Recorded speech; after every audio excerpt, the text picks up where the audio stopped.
17 है, कब तक पूरा करने का लक्ष्य है 2030। ये सब आपको पता है, इसके लिए आप वीडियो पे नहीं आए हो। आप आए हो कि हम इसे कैसे याद रखें। मतलब अगर नंबर आपको दे दे कि भैया सस्टेनेबल डेवलपमेंट गोल 5वां, तो आप बता दो 5वां ये कहता है।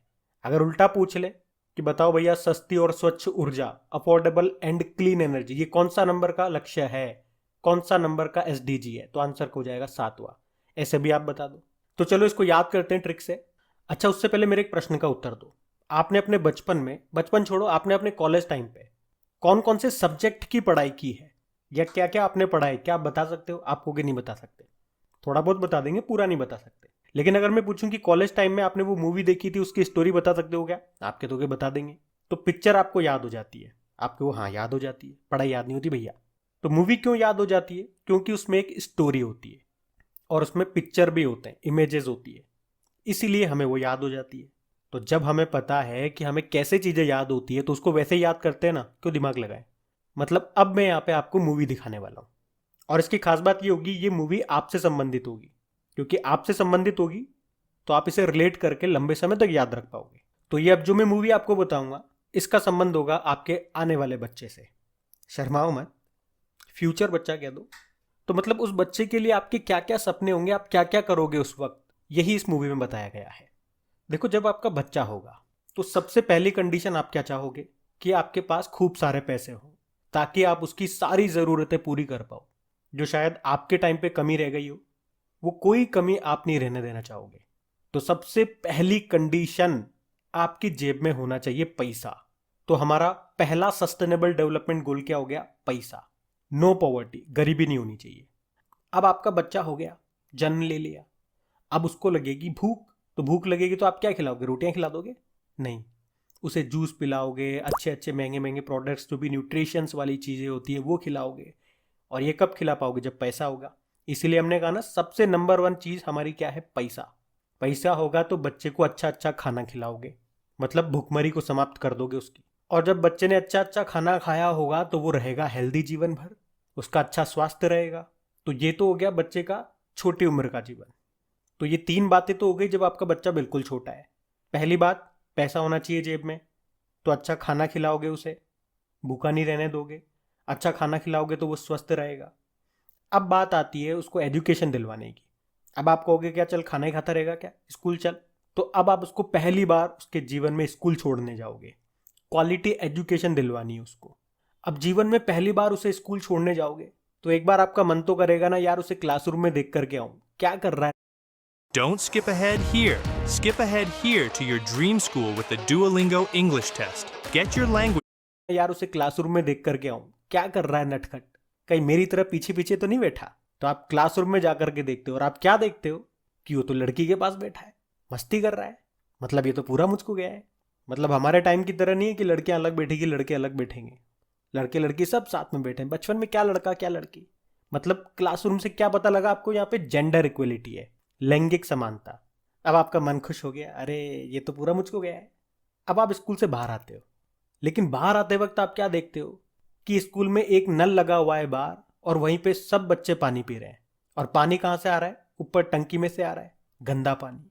अब आपको क्या लगा? यार मैंने तो अच्छा अच्छा इसको खाना खिलाया ताकि ये स्वस्थ रहे, अब ये गंदा पानी पिएगा तो बीमार पड़ जाएगा। तो आप स्कूल वालों से क्या कहोगे? भैया क्लीन वाटर, स्वच्छ पानी और सैनिटेशन का, स्वच्छता का इंतजाम रखो यहाँ पे, नहीं तो मैं बच्चे का एडमिशन हटा दूंगा यहाँ से, बच्चे को किसी और स्कूल में डाल दूंगा।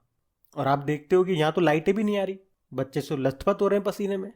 हम तो घर में एसी में रखते हैं बच्चों को, और यहाँ तो पसीने में भीग रहे हैं। और यहाँ पे बच्चे कैसे खेल पाएंगे? इतना पॉल्यूशन हो रहा है यहाँ पे। तो अब आपने स्कूल की इतनी सारी कमियां निकाल दी। तो स्कूल वालों को आपने क्या क्या कहा? कि एक तो स्वच्छ पानी का इंतजाम करो, क्लीन वाटर एंड सैनिटेशन होना चाहिए भैया, और सस्ती और स्वच्छ ऊर्जा होना चाहिए। सस्ती क्यों? क्योंकि हर बच्चे को वो ऊर्जा मिल सके। ऐसा नहीं हो कि पंखा सिर्फ एक ही बच्चे की तरफ करा हुआ हो, एसी केवल एक ही बच्चे के लिए हो। चाहे क्लास में गरीब का बच्चा बैठा हो या अमीर का बच्चा बैठा हो, सब अफोर्ड कर पाए। और ये कब होगा? जब सस्ती ऊर्जा होगी और बाहर पॉल्यूशन नहीं होना चाहिए, ताकि सब बच्चे एक साथ खेल सकें, यानी कि पॉल्यूशन फ्री। तो सस्ती और स्वच्छ ऊर्जा होना चाहिए। तो ये थी बच्चे की स्कूल लाइफ। क्या क्या देखा हमने स्कूल लाइफ में? आपने उसे क्वालिटी एजुकेशन दिलवाई, उसके लिए आप उसे स्कूल में ले गए। फिर आप क्लासरूम में गए, जाकर के देखा क्या कर रहा है लल्ला। आपने देखा लड़की के पास बैठा है, यानी कि जेंडर इक्वलिटी है, लैंगिक समानता।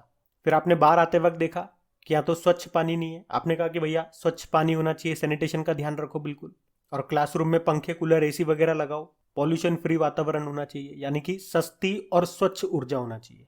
सस्ती होगी तभी सभी बच्चों तक पहुंचेगी। अब इस तरह से स्कूल के दिन गुजरते रहे, रोज सुबह छोड़ने आते हो, शाम को लेने आते हो, सुबह छोड़ने आते हो, शाम को लेने आते हो, उसकी स्कूल लाइफ चलती रहती है। अब वो बड़ा हो गया, अब उसने 12वीं कर ली, कॉलेज कर लिया, ग्रेजुएट पोस्ट ग्रेजुएट सब कर लिया, आपका उस पर बहुत पैसा खर्च हो गया। अब आप उससे जाके बोलते हो कि यार पढ़ता ही रहेगा क्या जिंदगी भर, कब तक पढ़ेगा भाई, कुछ क्वालिटी वाला काम कर ताकि तेरी इकोनॉमिक ग्रोथ हो। क्या कहा आपने, कुछ अच्छा काम कर ताकि हमारे पैसे में भी ग्रोथ हो, क्योंकि मैंने सारा पैसा खर्च कर दिया तेरी पढ़ाई पे। अब उसकी जिंदगी का नया पड़ाव आ रहा है, बचपना निकल गया, स्कूल लाइफ निकल गई। अब आपने बोला कि कब तक पढ़ता रहेगा, अच्छा काम कर, कुछ क्वालिटी वाला वर्क कर, क्योंकि वर्क करेगा तब भी पैसा आएगा। तो इस तरह से उसकी जॉब लग जाती है, कहाँ पे, इंडस्ट्री में उसकी जॉब लग जाती है। तो भाई इंडस्ट्री में जॉब लग गई, अब जॉब लग गई तो पैसे मिलेंगे ना उसे सैलरी के रूप में। तो इस तरह से बहुत सारा पैसा इकट्ठा हो गया आपके पास। तो जब आपके पास बहुत सारा पैसा आ जाएगा, क्योंकि आपका बच्चा पैसा कमा रहा है इंडस्ट्री में जा करके, तो आपकी समाज में जो असमानता थी ना, आपको लगता था कि यार हम तो गरीब हैं, उसके पास तो कार है, हमारे पास तो ये फटफटिया है, स्कूटर है, हमारे पास तो छोटा मकान है।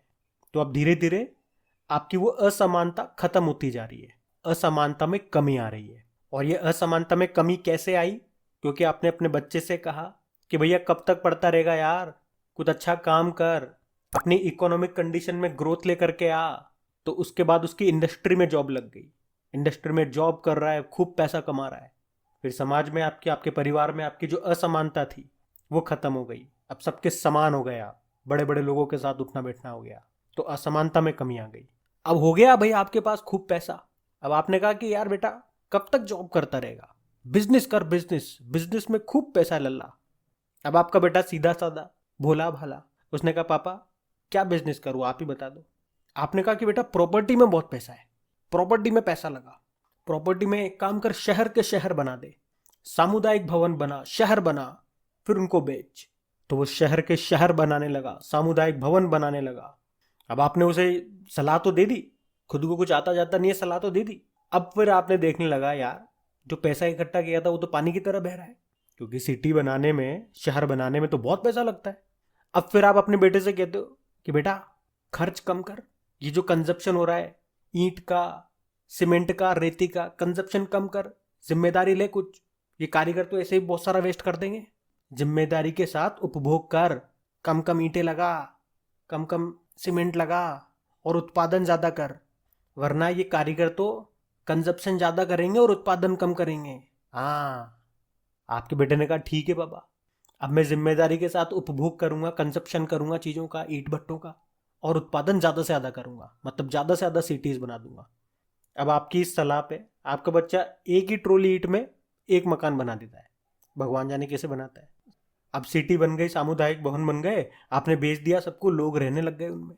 अब होता है जलवायु परिवर्तन, जलवायु परिवर्तन हो रहा है भाई, जब बारिश का टाइम है बारिश हो नहीं रही है, जब बारिश का टाइम नहीं होगा तब बारिश होगी, जहाँ बारिश होनी चाहिए वहाँ बारिश नहीं हो रही, जहाँ नहीं होनी चाहिए वहाँ हो रही है। तो इसी तरह से आ जाती है बहुत सारी बारिश। और आपने जो शहर बनाए थे, जो सामुदायिक भवन बनाए थे, वो उस बारिश में, वो उस बाढ़ में बह जाते हैं, क्योंकि आपने आपके मकान अच्छे से नहीं बनवाए। आपने कहा था उपभोग कम कर बेटा, कंजप्शन कम कर और उत्पादन ज़्यादा कर, तो आपके सारे मकान बह गए। अब उन मकानों में जो लोग रहते थे वो सारे कहाँ आ जाएंगे, पानी में आ जाएंगे।